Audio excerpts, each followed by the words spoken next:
ಕರ್ತನಲ್ಲಿ ಕರೆಯಲ್ಪಟ್ಟಂಥ ನನ್ನೆಲ್ಲ ಸಹೋದರ ಸಹೋದರರಿಗೆ ಮುಂಜಾನೆ ವಂದನೆಗಳು. ದೇವರ ಮಹಾಕೃಪೆಯಿಂದ ಈ ದಿನವೂ ಆತನ ಪಾದಬಳಿಯಲ್ಲಿ ಬಂದು ಆತನ ಸ್ತುತಿಸಿ ಆರಾಧಿಸಿ ಕೊಂಡಾಡುವಂತೆ ತಂದೆಯ ದೇವರು ಕೊಟ್ಟಂಥ ಅಮೂಲ್ಯ ಅವಕಾಶಕ್ಕಾಗಿ ತಂದೆಯ ದೇವರಿಗೂ ಯೇಸುಕ್ರಿಸ್ತರಿಗೂ ನಾವು ಕೃತಜ್ಞತೆಯನ್ನು ಸಲ್ಲಿಸೋಣ ಮತ್ತು ಈ ದಿನದ ಪರಲೋಕ ಮನ್ನವನ್ನು ಧ್ಯಾನ ಮಾಡಿಕೊಳ್ಳೋಣ. ಡಿಸೆಂಬರ್ 29ನೇ ತಾರೀಕಿನ ಅನುದಿನದ ಪರಲೋಕ ಮನ್ನ. ಮುಂಜಾನೆ ಬಿತ್ತು ಸಂಜೆಯ ತನಕ ಕೈ ತೆಗೆಯಬೇಡ, ಅದು ಸಫಲವೋ ಇದು ಸಫಲವೋ, ಒಂದು ವೇಳೆ ಎರಡೂ ಚೆನ್ನಾಗಿ ಬರುವುದೋ ನಿನಗೇ ತಿಳಿಯದು. ಪ್ರಸಂಗಿ 11ನೇ ಅಧ್ಯಾಯ 6ನೇ ವಚನದಲ್ಲಿ ಈ ವಾಕ್ಯ ಬರೆಯಲ್ಪಟ್ಟಿದೆ. ಕರ್ತನಲ್ಲಿ ಪ್ರೀತಿಯ ಸಹೋದರ ಸಹೋದರಿಗಳೇ, ಎಲ್ಲ ಕರ್ತನ ಜನರು ಸತ್ಯದ ಸೇವಕರಾಗುವುದಕ್ಕೆ ಯಾವ ಪ್ರಮಾಣದಲ್ಲಿ ಇಷ್ಟವುಳ್ಳವರಾಗಿರ್ತಾರೋ ಅದೇ ಪ್ರಮಾಣದಲ್ಲಿ ಅವರು ಸದಾ ಎಚ್ಚರಿಕೆಯಿಂದ ಇದ್ದು ಸತ್ಯದ ಪರವಾಗಿ ಸೇವೆ ಮಾಡುವಂಥ ಅವಕಾಶವನ್ನು ನಿರೀಕ್ಷಿಸಿಕೊಂಡು ಕರ್ತನ ನಡೆಸುವಿಕೆ ಹಾಗೂ ಆತನು ತಮ್ಮನ್ನು ಉಪಯೋಗಿಸಿಕೊಳ್ಳಲು ಕಾತುರತೆಯಿಂದ ಕಾಯಬೇಕು. ನಾವು ದೇವರ ಬಗ್ಗೆ ಭಕ್ತಿಯನ್ನು ಹಾಗೂ ಆತನ ವಾಕ್ಯವನ್ನು ತಿಳಿಯಲು ಕಾತುರರಾಗಿರುವುದನ್ನು ನೋಡಿದ್ದಲ್ಲಿ ಅವರಿಗೆ ನಾವು ಹಸ್ತಚಾಚಿ ಸಹಾಯ ನೀಡಬೇಕು. ಹಾಗೆಯೇ ನಮಗೆ ದೊರಕಿರುವ ಆಶೀರ್ವಾದವನ್ನು ಅವರಿಗೂ ನಾವು ವರ್ಗಾವಣೆ ಮಾಡಲು ಕಾತುರರಾಗಿದ್ದು, ಕರ್ತನಿಗಾಗಿ ಪ್ರತಿಷ್ಠೆಪಡಿಸಿಕೊಂಡಿರುವಂಥ ನಾವು ಇದು ನಮ್ಮ ಮುಖ್ಯ ವ್ಯವಹಾರ, ಮುಖ್ಯವಾದಂಥ ಕೆಲಸ ಅಂತ ಎಣಿಸಿ ನಮ್ಮನ್ನು ನಾವು ರಾಜಾದಿರಾಜನ ಸೇವೆಯಲ್ಲಿ ತೊಡಗಿಸ್ಕೊಳ್ಬೇಕು ಅಂತ ಹೇಳ್ತಾರೆ. ಆದ್ದರಿಂದ ಕರ್ತನಲ್ಲಿ ಪ್ರೀತಿಯ ಸಹೋದರ ಸಹೋದರಗಳೇ, ಟೋಟಲಾಗಿ ಇಲ್ಲಿ ಸತ್ಯವನ್ನು ನಾವು ಯಾರಿಗೆ ಯಾವಾಗ ಯಾಕೆ ಸಾರಬೇಕು, ಯಾವುದನ್ನು ಒಳ್ಳೆಯದನ್ನು ಯಾಕೆ ಮಾಡಬೇಕು ಅನ್ನೋಂಥ ವಿಷಯದಲ್ಲಿ ಇಲ್ಲಿ ಮಾತಾಡ್ತಾರೆ. ಆದ್ದರಿಂದ ನಾವು ಇತರರ ಹೃದಯವನ್ನು ತಿಳಿಯೋದಕ್ಕೆ ಸಾಧ್ಯ ಇಲ್ಲ. ಅದಕ್ಕೆ ದೇವರೊಬ್ಬನೇ ಈ ಕಾರ್ಯವನ್ನು ಮಾಡಬಲ್ಲನು. ಹೀಗಿರುವುದರಿಂದ ನಾವು ನೀರಾವರಿ ಜಾಗದಲ್ಲಿ ಬಿತ್ತನೆ ಕಾರ್ಯವನ್ನು ಮಾಡಬೇಕು.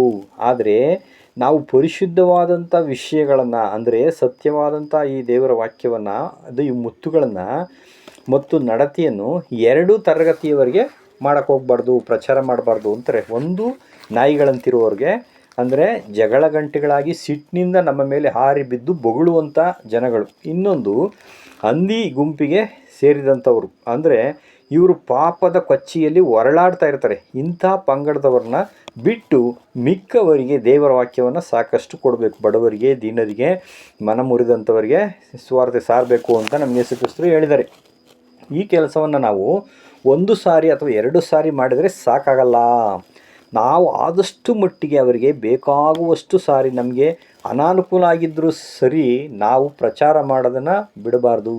ನಾವು ಈ ರೀತಿ ವಾಕ್ಯವನ್ನು ಪುನಃ ಪುನಃ ವಿತರಣೆ ಮಾಡುವಾಗ ಯಾವ ಸಂದರ್ಭದಲ್ಲಿ ಈ ಸತ್ಯದ ವಾಕ್ಯಗಳು ಅವರಲ್ಲಿ ಬೇರೂರ್ತವೋ ನಮಗೆ ಗೊತ್ತಿಲ್ಲ, ಫಲ ಕೊಡ್ತವೋ ಗೊತ್ತಿಲ್ಲ. ಆದ್ದರಿಂದ ಯಾವ ಮನುಷ್ಯನು ಪ್ರತಿಕ್ರಿಯೆ ತೋರಿಸ್ತಾನೋ ಗೊತ್ತಿಲ್ಲ ಅದನ್ನು. ಆದ್ದರಿಂದ ಸಂವೇಲನ ಕಾಲದಲ್ಲಿ ದೇವರಿಗಾಗಿ ಅಭಿಷೇಕ ಮಾಡಲು ಆರಿಸಿದ ವ್ಯಕ್ತಿಯನ್ನೇ ದೇವರು ನಿರಾಕರಿಸ್ಬಿಟ್ಟು ಅಭಿಷೇಕ ಮಾಡದೆ ಬಿಟ್ಟಿರೋರನ್ನ ದೇವರು ಏನು ಮಾಡ್ತಾರೆ, ಎಲೆಕ್ಟ್ ಮಾಡ್ತಾರೆ, ಸೆಲೆಕ್ಷನ್ ಮಾಡ್ತಾರೆ.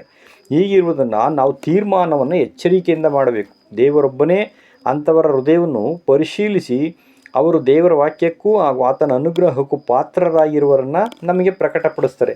ಅವರ ಗುಣ ಗಟ್ಟಿಯಾದದ್ದೋ ಟೊಳ್ಳಾಡದೋ ಎಂಬುದು ರುಜುವಾತಾಗುತ್ತೆ. ಹೀಗಿರುವುದರಿಂದ ನಾವು ದೇವರು ನಿಷ್ಕರ್ಷಿಸುವುದರ ವಿಷಯವಾಗಿ ನಾವೇನು ಮಾಡಬೇಕು, ಕಾಯ್ಕೊಳ್ತಾ ಇರಬೇಕು ಅಂತ ಹೇಳ್ತಾರೆ. ಕರ್ತನಲ್ಲಿ ಪ್ರೀತಿಯ ಸಹೋದರ ಸಹೋದರಿಗಳೇ, ಅದರಿಂದ ದೇವರ ವಾಕ್ಯವನ್ನು ಯಾಕೆ ಸಾರಬೇಕು, ಯಾವುದಕ್ಕೆ ಸಾರಬೇಕು, ನಾವು ಅದರಿಂದ ಪ್ರತಿಫಲ ಏನು ಸಿಗುತ್ತೆ ನಮಗೆ ಅನ್ನುವಂಥದ್ದನ್ನು ವಾಕ್ಯಗಳ ಮುಖಾಂತರ ನಾವು ನೋಡೋದಾದರೆ, ಕೀರ್ತನೆ 1:3 ಹೇಳ್ತಾರೆ, ಅಂಥವನು ನೀರಿನ ಕಾಲುವೆಗಳ ಬಳಿಯಲ್ಲಿ ಬೆಳೆದಿರುವಂಥ ಮರದ ಹಾಗಿರುವನು. ಅಂಥ ಮರ ತಕ್ಕ ಕಾಲದಲ್ಲಿ ಫಲ ಕೊಡುತ್ತದಲ್ಲ, ಅದರ ಎಲೆಗಳು ಬಾಡುವುದೇ ಇಲ್ಲ ಅಂತ ಹೇಳ್ತಾರೆ. ಕರ್ತನಲ್ಲಿ ಪ್ರೀತಿಯ ಸಹೋದರ ಸಹೋದರಿಗಳೇ, ಎಷ್ಟು ಅದ್ಭುತವಾದಂಥ ಮಾತು ಇದು ಅಂತಂದರೆ, ಯಾಕೆ ಇಲ್ಲಿ ಫಲ ತಕ್ಷಣ ಬರಲ್ಲ, ಆದರೆ ಅದು ಫಲದ ಕಾಲದಲ್ಲಿ ಬರುತ್ತೆ.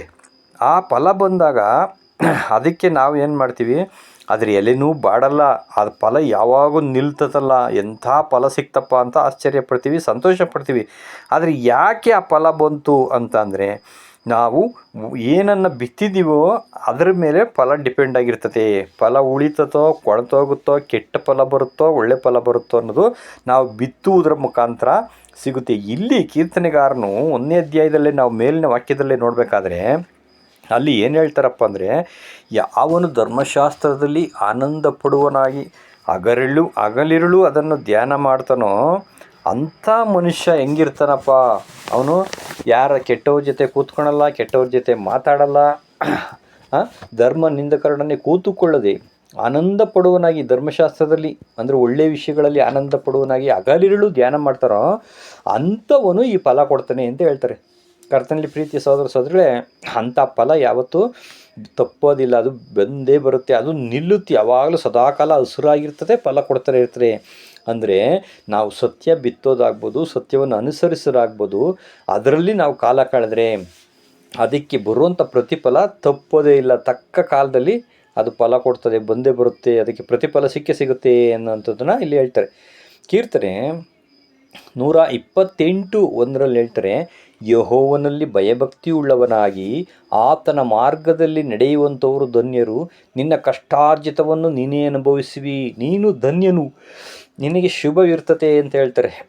ಕರ್ತನಲ್ಲಿ ಪ್ರೀತಿಯ ಸಹೋದರ ಸಹೋದರಿಗಳೇ, ಅಂದರೆ ಯಾರು ಒಳ್ಳೆಯ ದಾರಿಯಲ್ಲಿ ಅಂದರೆ ಯೆಹೋವನಲ್ಲಿ ಭಯಭಕ್ತಿಯುಳ್ಳವನಾಗಿ ಜೀವಿಸ್ತಾರೋ, ದೇವರನ್ನ ಸೇವೆ ಮಾಡ್ತಾರೋ, ಅಥವಾ ದೇವರಿಗಾಗಿ ತನ್ನ ಜೀವಿತವನ್ನು ಮೀಸಲಿಡ್ತಾರೋ, ಇವುಗಳನ್ನು ಮಾಡುವಾಗ ಅಥವಾ ಇವುಗಳನ್ನು ಬಿತ್ತುವಾಗ ಅದರ ಫಲವನ್ನು ಯಾರಿಗಪ್ಪ ಸಿಗುತ್ತೆ ಅಂದರೆ ಅವರಿಗೆ ಸಿಗುತ್ತೆ. ಯಾರು ಬಿತ್ತುತ್ತಾರೋ, ಯಾರು ಸೇವೆ ಮಾಡ್ತಾರೋ ಅವರಿಗೆ ಅದರ ಫಲ ಖಂಡಿತ ಬರ್ತದೆ, ಅವ್ರಿಗೆ ಒಳ್ಳೆಯದೇ ಆಗುತ್ತೆ, ಅದ್ರ ತಪ್ಪೋದೇ ಇಲ್ಲ.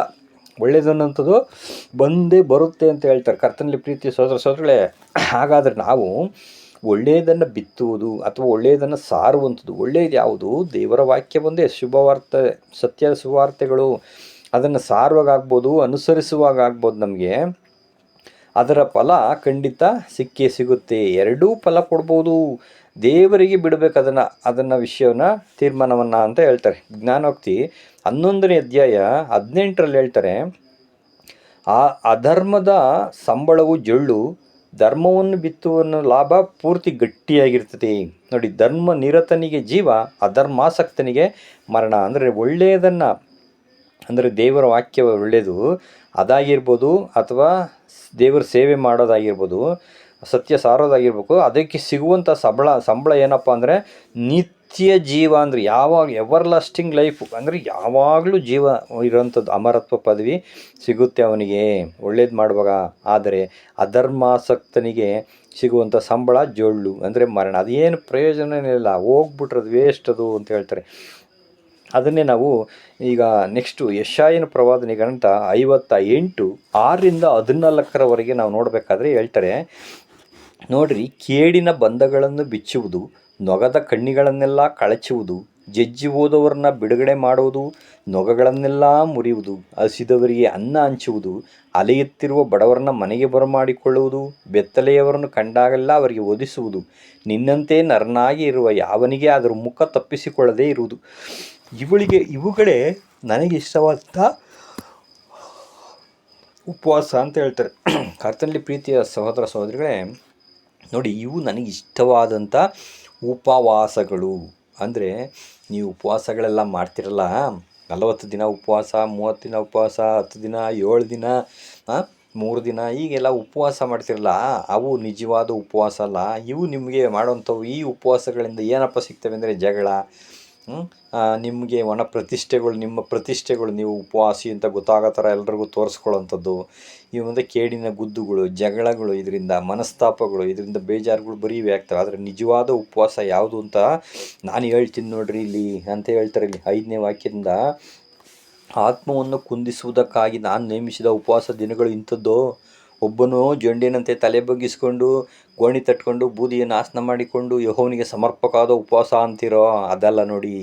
ಕೇಡಿನ ಬಂಧಗಳನ್ನು ಬಿಚ್ಚುವಂಥದ್ದು, ಅಂದರೆ ಕೇಡಿನ ದಾರಿಗಳಲ್ಲಿ ಇರ್ತಕ್ಕಂಥ ಜನಗಳನ್ನು ನಾವು ಅವರಿಗೆ ಬಿಡುಗಡೆಯನ್ನು ಕೊಟ್ಟು ಸತ್ಯವನ್ನು ಸೇರಿ ಒಳ್ಳೆಯದನ್ನು ಮಾಡುವಂಥದ್ದು. ನೊಗದ ಕಣ್ಣಿಗಳನ್ನೆಲ್ಲ ಬಿಚ್ಚುವುದಂದರೆ ಪಾಪದ ಭಾರವನ್ನು ಹೊರತಕ್ಕಂಥ ಜನಗಳಿಂದ, ಪಾಪದಿಂದ ಅವ್ರನ್ನ ಬಿಡುಗಡೆ ಮಾಡುವಂಥದ್ದು. ಜಜ್ಜಿ ಹೋದವ್ರನ್ನ ಬಿಡುಗಡೆ ಮಾಡೋದು, ನೊಗಗಳನ್ನೆಲ್ಲ ಮುರಿಯುವುದು, ಅವ್ರ ಮೇಲಿರುವಂಥ ಭಾರ, ಯಾವ್ಯಾವ ಭಾರಗಳನ್ನೇ ಏರಿರ್ತಾರೆ, ಹಾಗೆ ಮಾಡಬಾರ್ದು, ಹೀಗೆ ಮಾಡಬಾರ್ದು ಅಂತ, ಇವೆಲ್ಲ ಸುಳ್ಳು ಅಂತ ಹೇಳಿ ಅವರಿಗೆ ನಿಜವಾದಂಥ ವಿಷಯಗಳನ್ನು ತಿಳಿಸಿಕೊಳ್ಳುವಂಥದ್ದೇ ಅದನ್ನು ಮಾರುವಂಥದ್ದು. ಮತ್ತು ಹಸಿದವರಿಗೆ ಅನ್ನವನ್ನು ಹಂಚುವುದು, ಅಂದರೆ ಯಾರು ದೇವರ ವಾಕ್ಯ, ಸತ್ಯ ಬೇಕು, ಒಳ್ಳೆಯದು ಬೇಕು, ದೇವರು ಯಾರು ಅಂಥದ್ದನ್ನೆಲ್ಲ ಕೇಳುವಂಥವ್ರಿಗೆ ನಾವು ಆ ಸತ್ಯವನ್ನು ಕೊಡುವಂಥದ್ದು, ಅದೇ ಆತ್ಮಿಕ ಅನ್ನ ಹಂಚುವಂಥದ್ದು.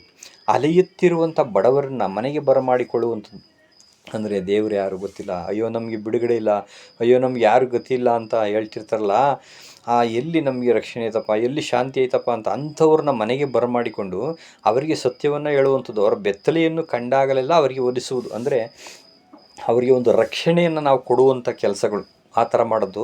ಮತ್ತು ನಿನ್ನಂತೆ ನರನಾಗಿರುವ ಯಾವನಿಗೆ ಆಗಲಿ ಮುಖ ತಪ್ಪಿಸ್ಕೊಳ್ಳೋದಂತೆ ಇವೇ ನನಗೆ ಉಪವಾಸ, ನಿಜವಾದಂಥ ಉಪವಾಸ. ಅಂದರೆ ನಿನ್ನ ಹತ್ರ ಯಾರಾದರೂ ಸಹಾಯಕ್ಕೋಸ್ಕರ ಬಂದರೆ ನೀನು ಅವರಿಂದ ದೂರ ಹೋಗ್ದಲೆ ಅವರಿಗೆ ಸಹಾಯ ಮಾಡುವಂಥದ್ದು. ಇವುಗಳಿಂದೆಲ್ಲ ಮಾಡಬೇಕಾದ್ರೆ ಅದರ ಫಲ ಹೆಂಗಪ್ಪ ಸಿಗ್ತದೆ ಅಂತ ಹೇಳ್ತಾರೆ ಅಂದರೆ 8ರಿಂದ, ಇದನ್ನು ಆಚರಿಸುವಾಗ ನಿಮಗೆ ಬೆಳಕು ಉದಯದಂತೆ ಛೇದಿಸಿಕೊಂಡು ಬರ್ತದೆ, ನಿಮ್ಮ ಕ್ಷೇಮ ನಿಮಗೆ ಬೇಗನೆ ವಿಕಸಿಸಪಡುತ್ತದೆ, ನಿಮ್ಮ ಧರ್ಮ ನಿಮಗೆ ಮುಂಬಲವಾಗಿ ಮುಂದುವರಿಯುತ್ತದೆ, ಯೆಹೋವನ ಮಹಿಮೆ ನಿಮಗೆ ಹಿಂಬಲವಾಗಿ ಇರುವುದು. ಆಗ ನೀವು ಕೂಗಿದರೆ ಯೆಹೋವನು ಉತ್ತರ ಕೊಡ್ತಾರೆ, ಮೊರೆಯಿಟ್ಟು ಕರೆದರೆ ಈಗೋ ಇಲ್ಲೇ ಇದ್ದೀನಿ ಅಂತ ಹೇಳ್ತಾರೆ ದೇವರು. ತಕ್ಷಣ ಉತ್ತರ ಸಿಗ್ತದೆ. ಹಂಗಾರೆ ಅರ್ಥ, ನೀವು ನಿಮ್ಮ ಮಧ್ಯದೊಳಗಿನ ನೊಗವನ್ನು, ಬೆರಳು ಸನ್ನೆಯನ್ನು, ಕೆಡುಕಿನ ನುಡಿಯನ್ನು ಹೋಗಲಾಡಿಸಿ ನಿಮಗೆ ಪ್ರಿಯವಾದದ್ದನ್ನು ಹಸಿದವರಿಗೆ ಒದಗಿಸಿ ಕುಗ್ಗಿದವರ ಆಶಯವನ್ನು ನೆರವೇರಿಸ್ಬಿಟ್ರೆ ಕತ್ತಲೆಯಲ್ಲಿಯೂ ನಿಮಗೆ ಬೆಳಕು ಕೊಡ್ತದೆ, ಉದಯಿಸ್ಬಿಡ್ತದೆ. ನಿಮ್ಮ ಅಂಧಕಾರ ಪರಿಹಾರವಾಗಿ ಮಧ್ಯಾಹ್ನವಾಗ್ತದೆ. ಯೆಹೋವನು ನಿಮ್ಮನ್ನು ನಿತ್ಯವೂ ನಡೆಸುತ್ತಾ ಮರುಭೂಮಿಯಲ್ಲಿಯೂ ನಿಮ್ಮ ಆತ್ಮವನ್ನು ತೃಪ್ತಿಗೊಳಿಸಿ ನಿಮ್ಮ ಎಲುಬುಗಳನ್ನು ಸಸಾರ ಮಾಡ್ತಾರೆ. ನೀವು ತಂಪಾದ ತೋಟಕ್ಕೂ ನೀರಿನ ಮೋಸವಿಲ್ಲದ ಬುಗ್ಗೆಗೂ ಸಮಾನವಾಗಿರ್ತೀರಿ.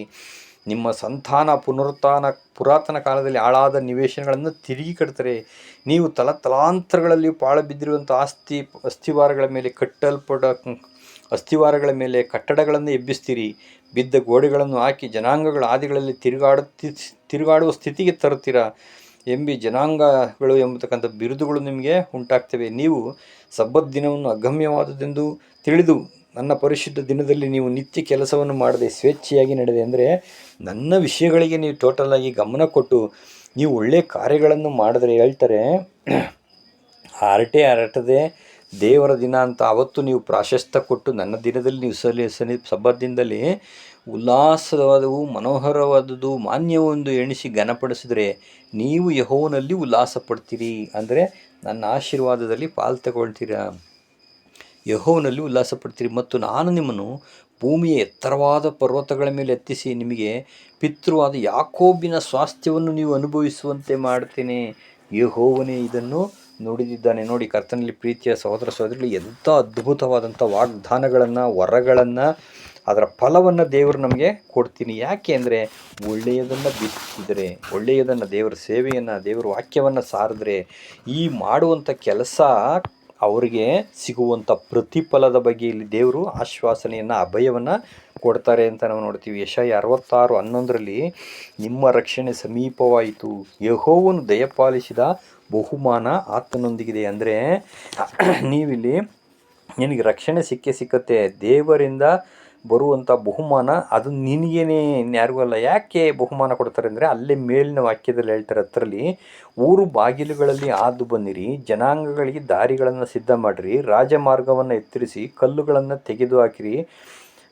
ಅಂದರೆ ಏನಪ್ಪ ಇಲ್ಲಿ ಹೇಳಲಿಕ್ಕೆ ಬರ್ತಾರೆ ಅಂದರೆ, ನೀವು ಸತ್ಯವನ್ನು, ಸುವಾರ್ತೆಯನ್ನು ಸಾರಿದ್ರೆ ದೇವರ ಕಡೆಗೆ ತಿರುಗಿಕೊಳ್ಳುವಂಥ ಜನಗಳಿಗೆ ನೀವು ಸಹಾಯವನ್ನು ಮಾಡೋದಾದರೆ ಅವರಲ್ಲಿರುವಂಥ ಅಜ್ಞಾನ, ಅಂಧಕಾರ, ಮೂಢನಂಬಿಕೆಗಳು, ಅಂದರೆ ಜನಗಳಿಗೆ ಎಡವು ಕಲ್ಲುಗಳು, ಈ ಕಲ್ಲುಗಳನ್ನು ಮೂಢನಂಬಿಕೆಗಳು, ಅದು ಇದು ದೇವರು, ಕಲ್ಲು, ಮಣ್ಣು, ಚಿನ್ನ, ಬೆಳ್ಳಿಗಳನ್ನು ದೇವರು ಅಂತ ದೇವರು ಅಲ್ಲದವುಗಳನ್ನು ನಂಬಿಕೊಂಡಿರ್ತವ್ರನ್ನ ಅವರಿಗೆ ನಿಜವಾದ ದೇವರು ಯಾರು, ನಿಜವಾದ ಸತ್ಯ ಯಾವುದು, ನಿಜವಾದ ದಾರಿ ಯಾವುದು, ನಿಜವಾದ ಮಾರ್ಗ, ರಾಜಮಾರ್ಗ ಒಂದಿದೆ, ಅದನ್ನೆಲ್ಲ ನೀವು ಸರಿಯಾಗಿ ತೋರಿಸಿದ್ರೆ, ಅವರನ್ನು ನೀವು ನಡೆಸಿದ್ರೆ ಅದರ ಒಳ್ಳೆಯ ಕಡೆಗೆ, ಅವರಿಗೆ ರಕ್ಷಣೆ, ಅವ್ರಿಗೇ ನಿತ್ಯ ಜೀವ.